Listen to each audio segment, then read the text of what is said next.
നമസ്കാരം. ഒരു പുതിയ വീഡിയോയിലേക്ക് എവർക്കും ഹാർദവമായ സ്വാഗതം. നാം ഇന്ന് വിശകലനം ചെയ്യുന്നത് ഇന്ത്യൻ വിവരാവകാശ നിയമത്തെ പറ്റിയാണ്. ഇന്ത്യൻ വിവരാവകാശ നിയമം വളരെ പ്രയോജനപ്രദവും നമ്മുടെ സമൂഹത്തിൽ വളരെയേറെ മാറ്റങ്ങൾക്ക് നാന്ദി കുറിച്ച ഒന്നുമാണ്. സ്വാതന്ത്ര്യാനന്തര ഭാരതത്തിൽ ജനങ്ങൾക്ക് അറിയുവാനുള്ള അവകാശം എന്ന നിലയിൽ 2002 അറിയുവാനുള്ള അവകാശം നിലനിന്നിരുന്നു. അറിയുവാനുള്ള അവകാശം 2002 ഫലപ്രാപ്തി ഉള്ളതല്ലാത്തതിനാലും അതിനകത്ത് ഒത്തിരി പാകപ്പിഴകളുള്ളതിനാലുമാണ് 2005 കേന്ദ്ര ഗവൺമെൻറ് ഇന്ത്യൻ വിവരാവകാശ നിയമം 2005 എന്ന രീതിയിൽ പാർലമെൻറ്റിൽ നിയമം പാസ്സാക്കിയത്. പ്രസ്തുത നിയമം പല രീതിയിൽ വ്യാഖ്യാനിക്കപ്പെടുന്നുണ്ട് എങ്കിൽ പോലും അതിൽ കാതലായ ഒരു കാര്യം, പല വിവരങ്ങളും നമുക്ക് ലഭിക്കുവാൻ ഇന്നത് പ്രയോജനപ്രദമാണെന്നുള്ളതാണ്. ജനങ്ങൾ എത്ര കണ്ട് അതിനെ പ്രയോജനപ്പെടുത്തുന്നു എന്ന് ചോദിച്ചാൽ അത് സംശയകരം തന്നെയാണ്. വിവരാവകാശ നിയമം അനുസരിച്ച് വിവരങ്ങൾ ആവശ്യപ്പെടുന്ന ആൾക്കാരെ സമൂഹത്തിലെ എന്തോ ഒരു പ്രത്യേകതരം മാനസിക വിഭ്രാന്തി ഉള്ളവരായിട്ടാണ് പല ഉദ്യോഗസ്ഥന്മാരും കാണുന്നത്. എൻ്റെ സ്വന്തം അനുഭവത്തിൽ ഏകദേശം 3500 വിവരാവകാശ അപേക്ഷകൾ കേരളത്തിലെ വിവിധ ഓഫീസുകളിൽ നൽകുകയും അവയ്ക്കെല്ലാം തന്നെ മറുപടി വാങ്ങുകയും ചെയ്തിട്ടുണ്ട്. ഞാൻ ഏറ്റവും കൂടുതൽ വിവരാവകാശം ചോദിച്ചിട്ടുള്ളത് കേരള മോട്ടോർ വാഹന വകുപ്പിനോടാണ്.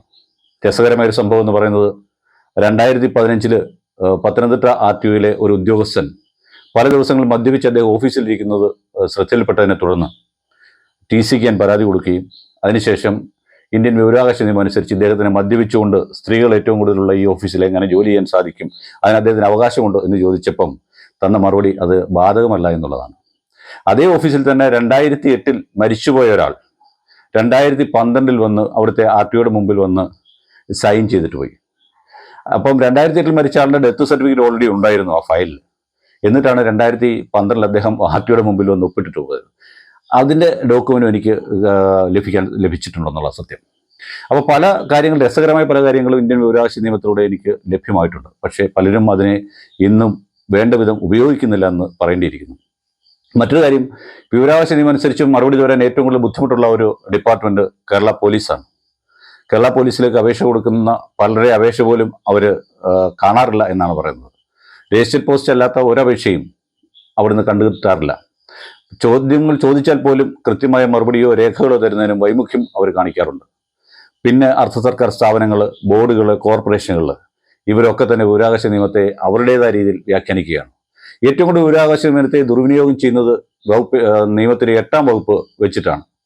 ഇന്ത്യയുടെ അഖണ്ഡതയ്ക്കും രാജ്യസുരക്ഷയ്ക്കും ശാസ്ത്ര സുരക്ഷയ്ക്കും എതിരായ വിവരങ്ങൾ നൽകരുത് എന്നുള്ളതെങ്കിൽ പോലും ആ വകുപ്പിനെ എടുത്ത് അതിൻ്റെ ഉപവകുപ്പുകൾ എടുത്തിട്ടാണ് പല വിവരങ്ങളും ജനങ്ങളിൽ നിന്ന് ഇവർ മറച്ചു വെക്കുന്നത്.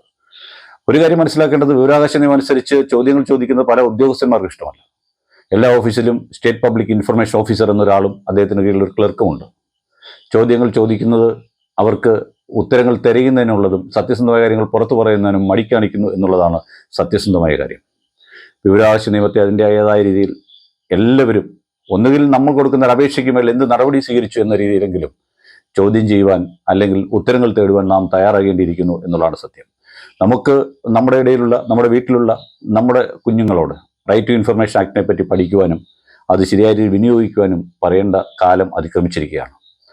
സമൂഹത്തിലെ മുഴുവൻ രീതിയിലും മുഴുവൻ സ്ഥലങ്ങളിലും പുഴുക്കുത്തുകൾ ധാരാളം നിറഞ്ഞിരിക്കുന്നുണ്ട്. ആ പുഴുക്കുത്തുകളെ പുറത്തു കൊണ്ടുവരുവാൻ വിവരാവകാശ നിയമം വഴി നമുക്ക് സാധിക്കും എന്നുള്ളതാണ് സത്യം.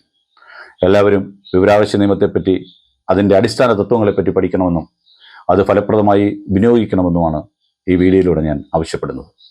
എൻ്റെ വീഡിയോ ലൈക്ക് ചെയ്യുക, ഷെയർ ചെയ്യുക, സബ്സ്ക്രൈബ് ചെയ്യുക. നന്ദി.